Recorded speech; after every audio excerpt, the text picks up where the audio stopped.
Hello, my friends. Welcome back to English Unleashed. I'm Tom. And I'm Becky. Today, we want to teach you something important.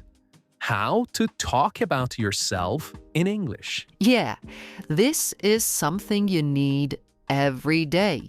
When you meet new people, when you make friends, when you start a job, when you travel, people always ask about you. Exactly. They want to know, what's your name? Where are you from? What do you do? What do you like? These are basic, but very important.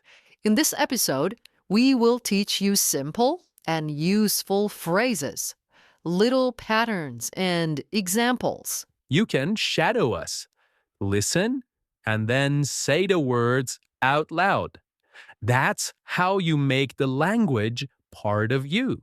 Let's start with the very first step when you meet someone new. Your name. This is the basic key to communication. This is very easy. There are a few very common and useful patterns. The first one is, my name is Tom. Okay? My name is Tom. The second one is, I'm Tom. Okay? So both are correct. My name's Tom or I'm Tom. Now, let's listen to some examples. I can say, my name's Becky. Or I can say, I'm Becky. Both are correct. Both are natural. Yeah. And you can also add more detail if you want. My full name is Thomas, but people call me Tom. That's true for me. Officially, on my passport, it says Thomas. But in daily life, everyone calls me Tom. Same for me.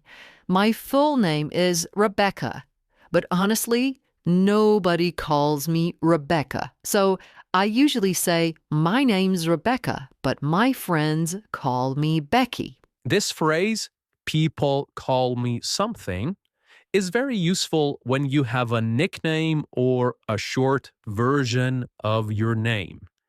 It makes the introduction more personal. Yes, here are some more examples. My name is Alexander, but people call me Alex. My name is Catherine, but people call me Kate. Perfect. You see, you can use this pattern in many situations. Now, Tom, here is a little cultural tip. In English-speaking countries, people usually use short names or friendly names very quickly. So don't be surprised if someone shortens your name after only meeting you once. It's not rude. It's not impolite. It's usually a sign of friendliness. That's a good point, Becky. When I first started teaching, some of my students called me Mr. Thomas, but later I asked them to call me Tom, and that felt more relaxed. Yes, so you can decide how formal or informal you want to be. My name is Rebecca feels formal. I'm Becky feels more friendly. All right. After you say your name, the next very common question is, where are you from? People ask this almost everywhere in the world. It's a friendly way to start a conversation, and it helps people understand you better. Yeah, the basic and most useful pattern is I'm from the United States. I'm from Spain. I'm from Japan. I'm from Korea. I'm from Vietnam. When I meet people, I usually say, I'm from the US, but I live in London. Yeah, you can make your answer stronger by adding a city and a country together. So the pattern is, I'm from Cairo. It's in Egypt. Okay? Or, I'm from Tokyo. It's in Japan. That way, if the person doesn't know your city, they still understand your country. Exactly. Here are some more examples. I'm from Rio de Janeiro. It's in Brazil. I'm from Nairobi. It's in Kenya. I'm from Toronto. It's in Canada. And if you want to be very clear, you can even add the region. For example, I'm from Munich. It's in the south of Germany. All right. Another very useful pattern is I was born in somewhere, but I live in somewhere. Okay? So, this is great when your story is a little different. For example, I was born in Spain, but I live in Mexico now. Or, I was born in Thailand, but I live in Dubai. For me, I can say I was born in a small town, but I live in a big city now. That shows a part of my life story. Yeah, and you can also say something like, I was born in London and I still live in London today. That's great. Here is a cultural tip. In English speaking countries, people often connect very quickly over places. If you say, I'm from Italy, someone might reply, Oh, I love Italian food. Or, I visited Rome last year. People often use places to find connections, to make friends. So don't be surprised if people talk about your country, food, music, or famous things. Yeah, it's a friendly way to keep the conversation going. Now, another very common question is, How old are you? People sometimes ask this when they want to know more about you. It's not always the first question in English speaking countries, but it's still useful to know how to answer. Yeah, the basic pattern is very simple. I'm 40 years old. I'm 45 years old. I'm 28 years old. Or, if you want to keep it short, just say, I'm 28. I'm 41. That's enough. Most people will understand right away. And right away means very quickly, okay? In fact, in casual conversations, in informal conversations, people often don't say years old. They just say the number. I'm 20. I'm 18. I'm 55. Yes. And there is another way you can answer if you don't want to give the exact number. You can say, I'm in my 20s. I'm in my 30s. I'm in my 40s. Or I'm in my 60s. This means the general age range, okay? But not the exact number. Yeah. So if you say, I'm in my 40s, it could mean 41, 45, or even 49. It's softer. Sometimes people prefer this if they don't want to be too specific. I usually say, I'm in my 40s. That could be 41, 45, or 49. But it gives people an idea without saying the exact number. Yeah, and here is a cultural tip.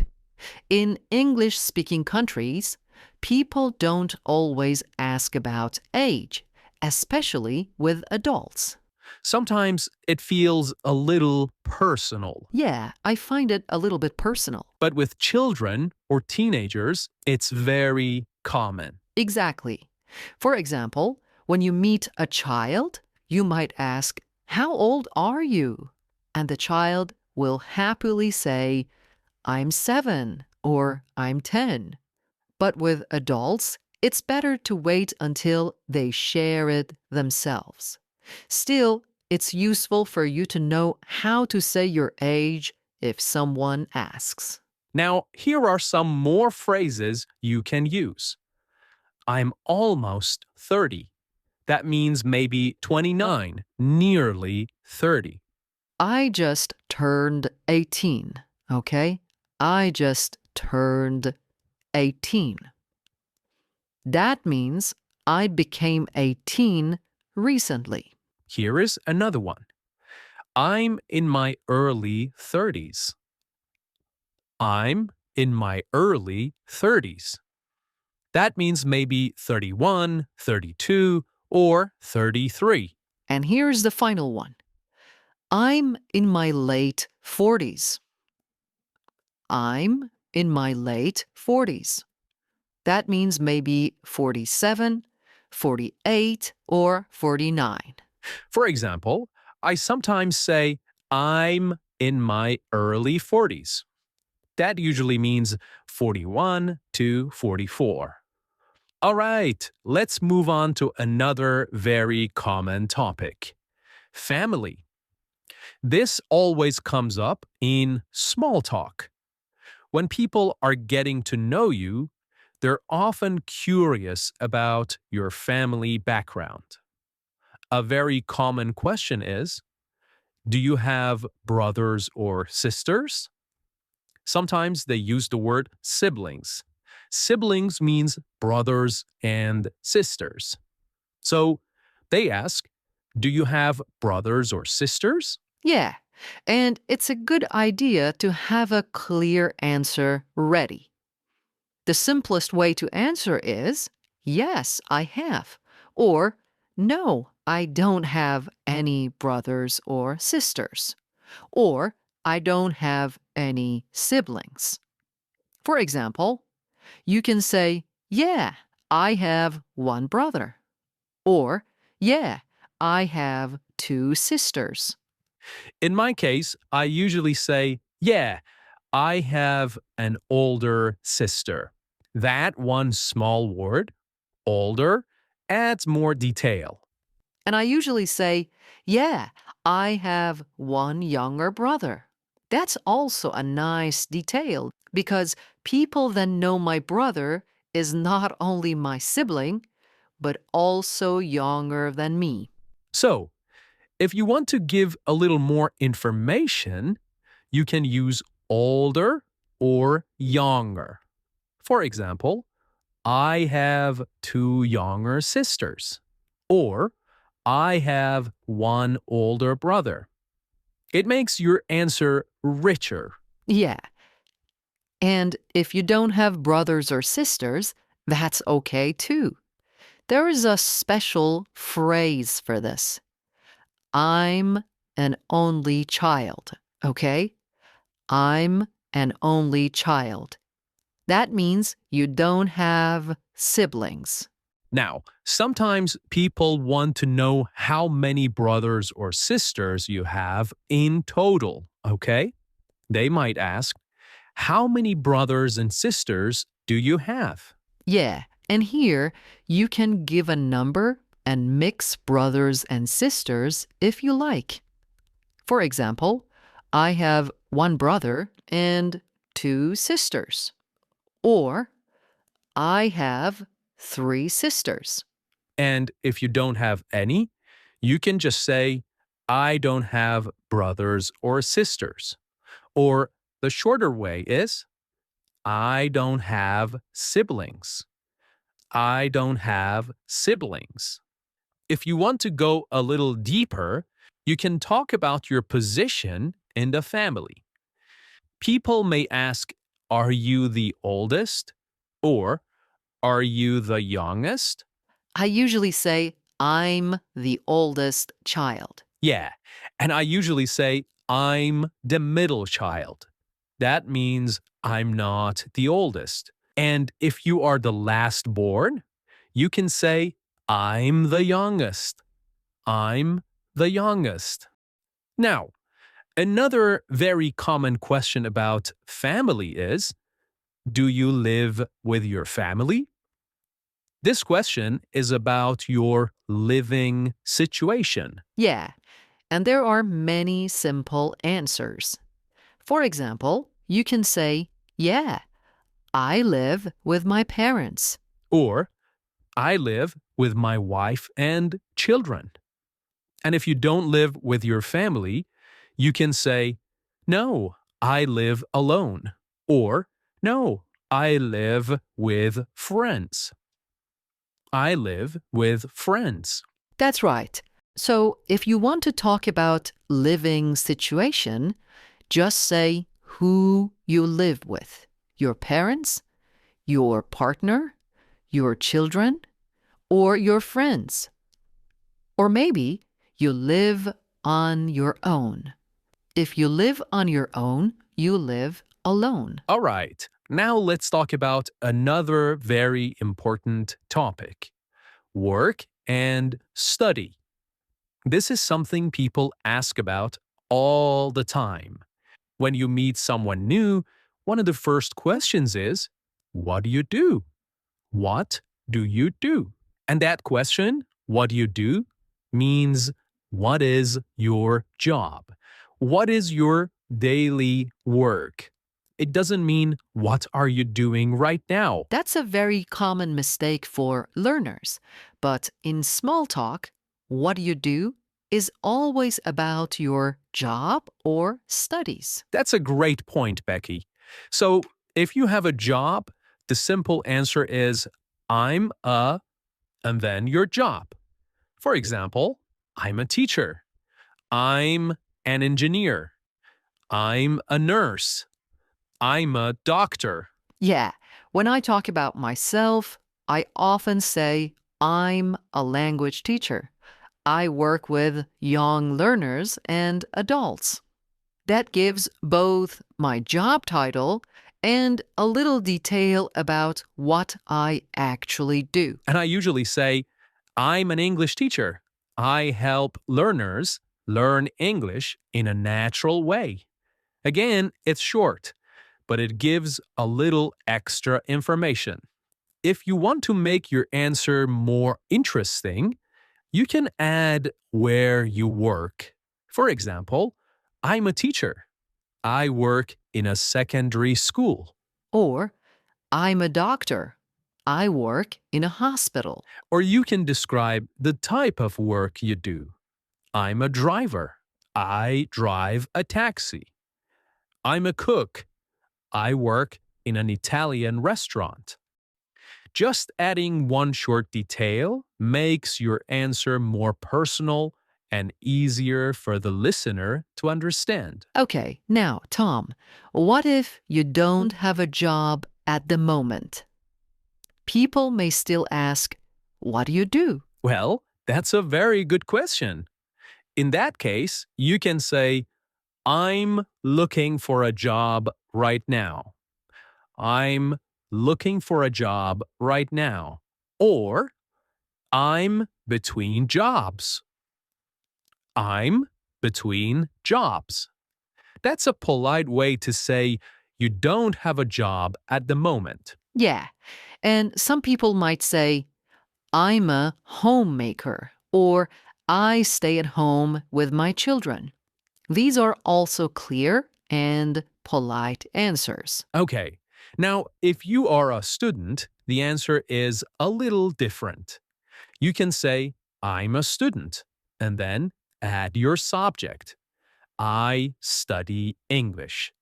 I study engineering. You can also add the name of your school or university. I study at Oxford University. Or I study at the local high school. Sometimes people ask, what are you studying? And then you can answer, I'm studying biology. I'm studying history. I'm studying English. And if you've finished studying, you can say, I studied English. I studied law at university. That shows your background. Of course, some people both study and work, at the same time. You can say, I study business and I also work in a shop. Or, I'm a student, but I have a part time job in a cafe. Yeah, that's very common, and it's a good way to give a fuller picture of your life. People often find it interesting when you combine both, when you talk about both. So, Becky, what are the questions you might hear about jobs and study? Well, people may ask, what do you do? What do you do? Where do you work? Where do you work? Do you like your job? Do you like your job? Are you a student? Are you a student? What do you study? What do you study? Where do you study? Where do you study? Great. And for each one, you already know the simple answers. For example, what do you do? I'm a teacher. Do you like your job? Yeah, I do. Or, it's okay, but sometimes it's difficult. Are you a student? Yeah, I am. I study economics. Where do you study? I study at Oxford University. You see, these are simple patterns, but they cover almost every situation. All right. Sometimes when you meet new people, you don't only want to say your name, your job, or your country. You may also want to describe your personality. That means the kind of person you are. This helps people understand you better and it can make the conversation warmer, okay? More friendly. And the good news is you don't need difficult words for this. Simple words are enough. You can use I'm and then one or two adjectives. For example, I'm friendly. I'm shy. I'm hardworking. I'm funny. That's right. When I describe myself, I often say, I'm friendly and patient. I like listening to people. These are two qualities, two features, two characteristics that I think really show who I am. And I usually say, I'm curious. I like learning new things. I'm also a little quiet sometimes. That's true, Tom. You are quiet sometimes. Yeah, that's part of my personality. Everyone has different sides. Sometimes you are outgoing, sometimes you are quiet. So, if you want to describe yourself in a positive way, there are some easy and common words you can use. For example, you can say, I'm friendly. That means you enjoy talking to people. Or, I'm hardworking. That means you try your best at your job or studies. You can also say, I'm helpful. That means you like to help people. Or, I'm kind. That means you care about others. These simple adjectives are very powerful. You don't need big, complicated words. Just one or two can give a clear picture of your character, your personality. Now, some people like to describe themselves in terms of energy, okay? For example, I'm active or I'm relaxed. These words tell others about your lifestyle and your way of being. Yeah, or you can say, I'm serious. That means you take things carefully. Or the opposite, I'm easygoing. That means you are relaxed and not stressed. I often say I'm positive. That means I try to see the good in situations. And sometimes I say, I'm open minded. That means I like to listen to new ideas. Now, I have a question, Tom. How do people ask about your personality? Well, that's a fantastic question, Becky. The most common question is, what are you like? What are you like? And this question confuses some learners because it doesn't mean what do you like?